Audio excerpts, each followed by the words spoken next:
Association పెట్టారు, election జరిపారు. Election జరిపిన తర్వాత ఏదో కోర్టుకి వెళ్ళారు, క్యాన్సిల్ అయింది. అక్కడ కూడా డబ్బుల ప్రాబ్లం, ఏదో ప్రాబ్లం, అన్ని చోట్ల ప్రాబ్లం. కానీ అక్కడి నుంచి మాకు ఈ సిల్లి ఆడవాళ్ళు కొట్లాడుకుంటారు, ఇక్కడ మగాళ్ళు కొట్లాడుకుంటారు. ఆడవాళ్ళు చేసే ఆడవాళ్ళకన్నా హీనంగా మగాళ్ళు అబద్ధాలు ఆడి, ఆడవాళ్ళకన్నా హీనంగా ఇక్కడ కొట్లాడుతున్నారు.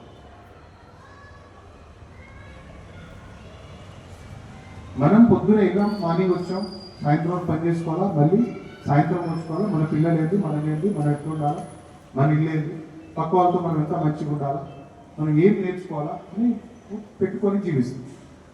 ఎప్పుడు పక్కన వాళ్ళని ఏమవుతున్నారు, ఏం చేస్తున్నారు, వాళ్ళేం చేస్తున్నారు, వీళ్ళేం చేస్తున్నారు, మాకేంది ప్రాబ్లం, వాళ్ళకేంది ప్రాబ్లం. ఇప్పుడు ఒక అపార్ట్మెంట్ ఫ్లాట్ ఓనర్ ఉంటాడు, ఆయన కూడా బుద్ధి లేకుండా బీగా టెనెంట్కి రెంట్కి ఇచ్చాడు. మీ టెనెంట్కి ప్రాబ్లం ఉందని ఓనర్ ఫోన్ చేస్తాడు, ఏ పక్క వాళ్ళు అసోసియేషన్ వాళ్ళు ఫోన్ చేస్తారు. అసోసియేషన్ లైన్లో పెట్టేస్తే ఆ ఓనరు టెనెంట్ కూడా లైన్లో పెడతాడు. ఆ టెనెంట్ ఇప్పుడు అసోసియేషన్ వాళ్ళు శత్రువులు అయిపోయారు, ఫ్లాట్ ఓనర్ మంచిగా అయిపోయారు. ఇదే కల్చర్ నాకు అర్థం కాదు. ఇప్పుడు నీ అపార్ట్మెంట్లో ఏదైనా ఉన్నప్పుడు అసోసియేషన్ ఏదైనా కంప్లైంట్ చేసినప్పుడు మళ్ళీ ఓనర్స్ ఆ టెనెంట్స్ తోటి మాట్లాడి ఏమైతుందమ్మా ఏందని అడిగి తెలుసుకున్న తర్వాత మాట్లాడాలి. అది లేకుండా ఆడెక్కడెక్కడో కూర్చొని జీతం తీసుకొని కిరాయి తీసుకొని ఇక్కడ ఓనర్కు సారీ టెనెంట్కు తర్వాత అసోసియేషన్ వాళ్ళ మీద టెనెంట్ వాళ్ళు పోయి పొజిషన్లో కంప్లైంట్ చేయాలి. మీరు ఇట్లా అని చెప్పేసి ఒకసారి మీరందరూ మీరు ఆలోచించారు. ఇంకా వేదనతోటి మాట్లాడుతున్నానంటే నేను వచ్చిన 50 రోజులు అవుతుంది. ఈ రోజుకి 51వ రోజు, 52వ రోజు నాగోల్ సిఐ వచ్చి ఈ 51 రోజుల్లో నాకు తెలిసి ఈ మొత్తం బ్లాక్లో కలుపుకుంటే 20 నుంచి 25 కంప్లైంట్స్ వచ్చాయి. ఒక్క కంప్లైంట్ కూడా కరెక్ట్ లేదు.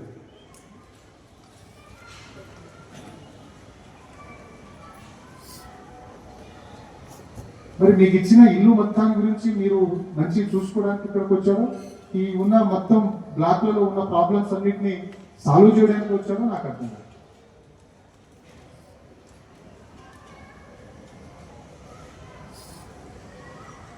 మై రిక్వెస్ట్, నేనైతే ఇప్పటి నుంచి ఏవి వచ్చినా కానీ మీరు అనుకుంటారు నేను కంప్లైంట్ ఇచ్చాను, నేను పాపం ముందే పోయి కంప్లైంట్ ఇచ్చాను కాబట్టి నేను తప్పేం లేదు అని పోలీసు వాళ్ళు అనుకుంటున్నాను. కానీ ముందు ఇచ్చిన వెనకిచ్చాను కాదు, అది ఇష్యూ బేస్డ్గా డెప్త్కి వెళ్తాను. ఇష్యూలో ఎక్కడో దగ్గర నువ్వు మాట్లాడేదానికో లేకపోతే అక్కడ జరిగిన ఇన్సిడెంట్ని పోలీసు వాళ్ళు ఇన్వెస్టిగేషన్ చేసి చేసి ఎవరెవరు ఏం తప్పు చెప్తున్నారో పేర్ల వైజ్ రికార్డేట్ చేసుకుంటూ పోతారు. పేర్ల వైజ్ రికార్డేట్ చేస్తా చెప్తున్నది. ఆ టెనెంట్ ఉందని ఓనర్ ఉంది, మన ఆధార్ కార్డు పేర్ల వైజ్ రికార్డ్ చేసి ఒక 2 కేసులు కంప్లైంట్ వచ్చింది కట్టి తర్వాత వాళ్ళ మీద సీట్లు కూడా ఓపెన్ చేస్తారు. సీట్లు ఓపెన్ చేసినప్పుడు మీకు అర్థమవుతుంది వాట్ ఈజ్ వాట్.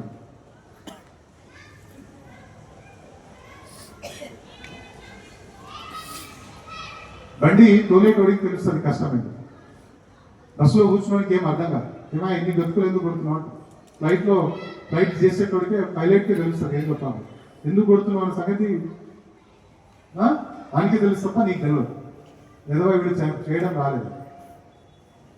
బండి ఎక్కినని సరిగా నడపలేదు, మీరు వచ్చి సరిగా నడపాలి. ప్రతి దాంట్లో అక్కడ కూర్చోవాలా, నిలబడాలా, చెప్పాలా, ఏదో ఒక ఇష్యూ చెప్పాలా, రేజ్ చేయాలా.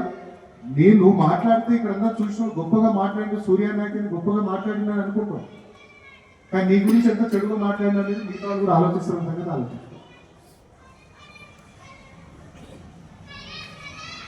మనందరం ఏదైనా సమస్య వస్తే కూర్చొని మాట్లాడుకోవడానికి ఒక వేదిక ఉంది, మీకు ఒక అసోసియేషన్ ఉంది, సండేస్ ఉన్నాయి, మీటింగ్ పెట్టుకోవచ్చు. వాళ్ళకి 24 గంటల ఉద్యోగాలు మీకేముండవు. ఇక్కడ మాట్లాడి ఇండివిజువల్గా పెట్టుకోండి. మీరు ఎలక్టెడో సెలెక్టెడో ఎట్లుందో మీ body I don't know. Elected అయితే మీరు ఓట్ల ద్వారా మీకు దాన్ని ఇది చేసేది ఉంది. ఎన్ని సంవత్సరాలు ఉంటుందండి బాడీ? 2 years ఉంటుంది. మరి 2 years తర్వాత మళ్ళీ మీరు ఆ బాడీని చేంజ్ చేయొచ్చు. మెంబర్ని తీయాలన్నా ఏదైనా దాంట్లో మళ్ళీ అది ఎట్లుందో మీకు ప్రాసెస్ మీకంతా ఉంటుంది. ఎవడైతే మెంబర్ అవుతాడో వాడిని వార్నింగ్ చేయడం, ఎవడైతే ప్రెసిడెంట్ అవుతాడో వార్నింగ్ చేయడం. ఎక్కడ లేవండి ఇలాంటి అపార్ట్మెంట్ పెద్ద రాజీవ్ గృహకల్పలు చాలా ఉన్నాయి. మన దగ్గర కూడా రాజీవ్ గృహకల్ప ఉంది. మీకన్నా పేదరికం ఉంటుందండి. 6,50,000 ప్లాట్ ఉంటుంది రాజీవ్ గృహకల్ప. మా ఏరియాలో ఉంటుంది, నాగోలు సత్యనారాయణ బ్యాంక్ అంటే ఆ కుంట్లూరులో అక్కడ కానీ నేను ఈ రోజు 50 రోజులు చెప్తున్నాను మీ అందరికీ, ఒక్క కంప్లైంట్ కూడా తీసుకోలేదండి. అట్మోస్ట్ దాంట్లో కూడా 400-500 ఫ్యామిలీస్ ఉంటున్నాయి. కానీ ఒక్క కంప్లైంట్ రాజీవ్ గారి నుంచి పక్కింటి నుంచి కొట్లాడుకున్న సమస్య రాలేదు. మీరు కష్టాలను తెలిసిన వాళ్ళు, మీరు అన్ని కష్టాలు మీకు తెలుసు, ఏం చేస్తే తెలుస్తుందో ఏదేం చేస్తే తెలియదు అర్థం కాదు. మై రిక్వెస్ట్, ఈ విషయాలు మీకు చెప్పడానికి వచ్చాను, నేనేం వాన్ చేయట్లేదు, వాస్తవాలు మీకు తెలియపరిచాను. మీకు ఈ విషయాలు తెలియని నేను చెప్పట్లేదు, అన్నీ మీకు తెలుసు. మీ అహంకారాన్ని సాటిస్ఫై చేసే చట్టం లేదు, మీ అహంకారాన్ని సాటిస్ఫై చేసే టెక్నాలజీ లేదు, మీ అహంకారాన్ని సాటిస్ఫై చేసే ఇంకా ఎలాంటి సలహా కూడా లేదు మా దగ్గర. ఎవరి అహంకారం వాళ్ళకు ఉంటాయి, కాబట్టి ఎంతవరకు ఉండాలనేది మనం తెలుసుకోవాలి. ఎప్పుడు నువ్వే విక్టిమ్ కావు, బాధితుడి కావు.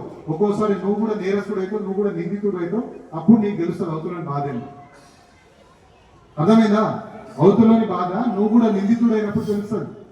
నేను ఎప్పుడు విక్టిమ్ అవుతా, లేదంటే నేను ఒక రాంగ్ క్లెయిమ్ చేసుకుని నేను విక్టిమ్ అయిపోతా, ఎప్పుడు తప్పు చేస్తా, నేను రాంగ్ గా పోయి పోలీస్ స్టేషన్లో కంప్లైంట్ చేసి నేను విక్టిమ్ అయిపోతా అని చెప్పి అది ఎలాంటివి చేయడం కరెక్ట్ కాదు. Right? My request to all the members here, నేను చెప్తున్నాను, రికార్డెడ్ పక్కా అవుతారు, ప్రతి దాన్ని కౌంట్ చేస్తాము. సమస్యలు ఉంటే మాట్లాడుకోండి. అక్కడ కూడా చెప్పినట్టు మీ సెక్యూరిటీ పాయింట్ ఆఫ్ వ్యూలో సీసీ కెమెరాలు కూడా ఆడిట్ చేస్తాము.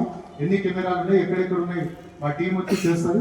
ఆ కెమెరాలు అన్నీ పనిచేస్తున్నాయి కదా, వాటికి కావాల్సిన ఫండింగ్ మీరు ఇవ్వండి, రిపేర్ చేయించుకోండి, మంచిగా ఉండండి.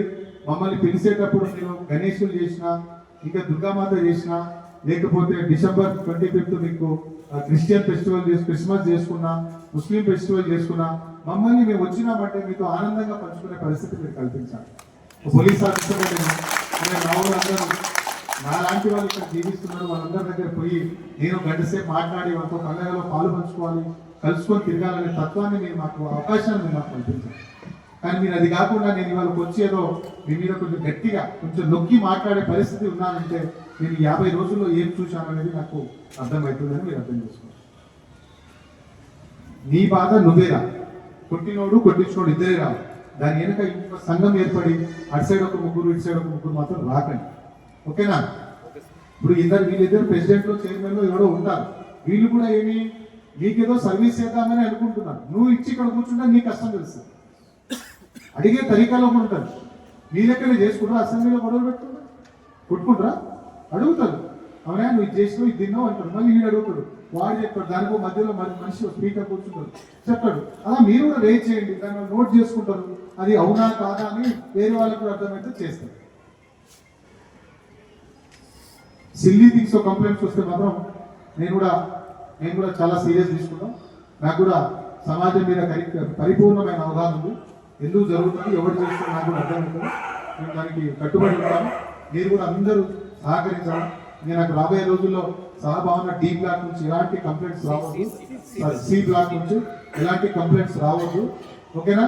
ఎలాంటి కంప్లైంట్స్ వచ్చినా రికార్డెడ్ అవుతుంది. రికార్డెడ్ కారు అనుకోవద్దు. 2-3 కేసులు పెడితే రౌడీ సీట్ ఓపెన్ చేస్తా, తర్వాత నీకు దిక్కు లేకుండా చేస్తా, అది కూడా చెప్తున్నా. మళ్ళీ నువ్వు ఎక్కడికి పోయినా కూడా చక్కగా ఉండవు, నీ మీద ఒక మార్పు ఉంటుంది. అలాంటి పరిస్థితి రావద్దు. దీనివల్ల మీకేం లక్షల ఆస్తులు కోట్లు రావు. అందరూ అర్థం చేసుకుంటారని మనస్ఫూర్తిగా కోరుకుంటూ ఈ అవకాశం మీరు ఇచ్చినందుకు అందరికి కూడా ధన్యవాదాలు తెలియజేస్తూ సెలవు ఇస్తున్నాను.